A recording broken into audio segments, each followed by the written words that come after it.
Chers auditeurs, Dear listeners, bonjour. welcome to Kumdashi Podcast Season 5 Saison 5, dans le monde fascinant des architectes. and in the architectural projects. Je suis Anne-Charlotte Deponte, passionnée d'architecture et docteur des universités en histoire de l'archi. I am one of the spokespersons of Anne-Charlotte, who is a PhD in architecture history. Merci Thank you d'être avec moi aujourd'hui. to be with us today. Et And maintenant, now, lundi en français, place au talent. and Wednesday, let's talk projects. In English, of course. Bienvenue dans Comme d'Archi.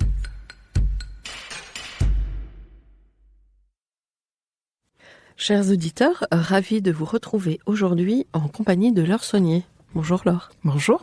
Bienvenue dans Comme d'Archi.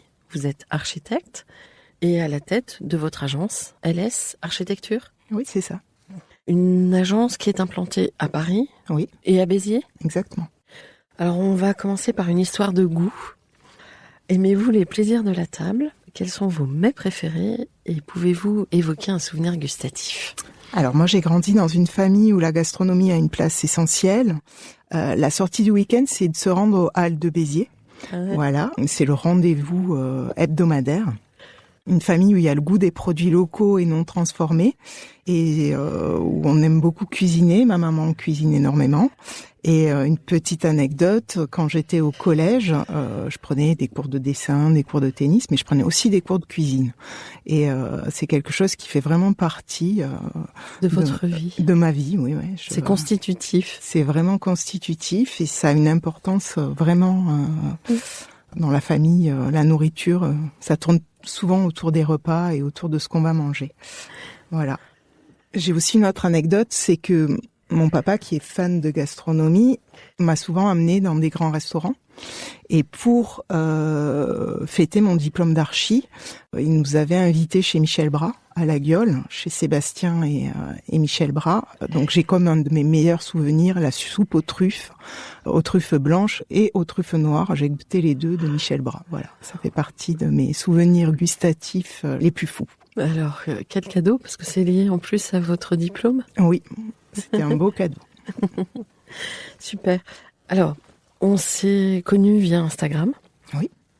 Parce que vous êtes une auditrice fidèle. Et d'ailleurs, je vous en remercie. Et je vous ai remarqué parce que vous êtes quelque part guerrière et audacieuse. Je pense que vous extériorisez, en tout cas, vous n'avez pas envie de subir des aberrations qui existent dans le métier et vous avez le courage d'en parler.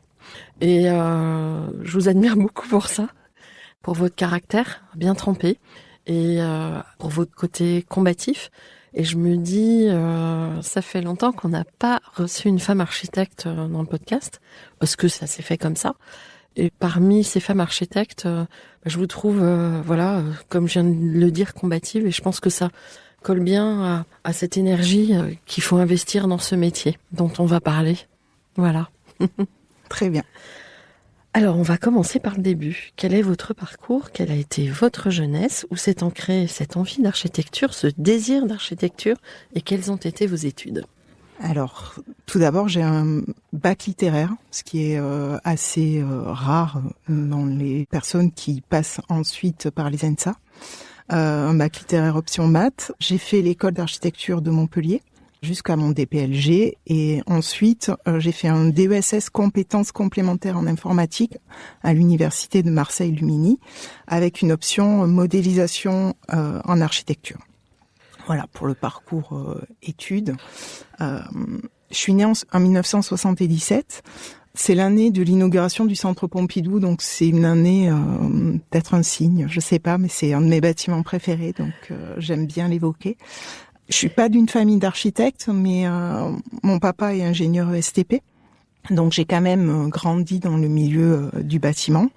Et puis vers 2-3 ans, il se trouve que mes parents ont construit, mon père avait un ami maître d'œuvre qui plus tard a eu l'équivalence pour devenir architecte, qui leur a construit leur première maison.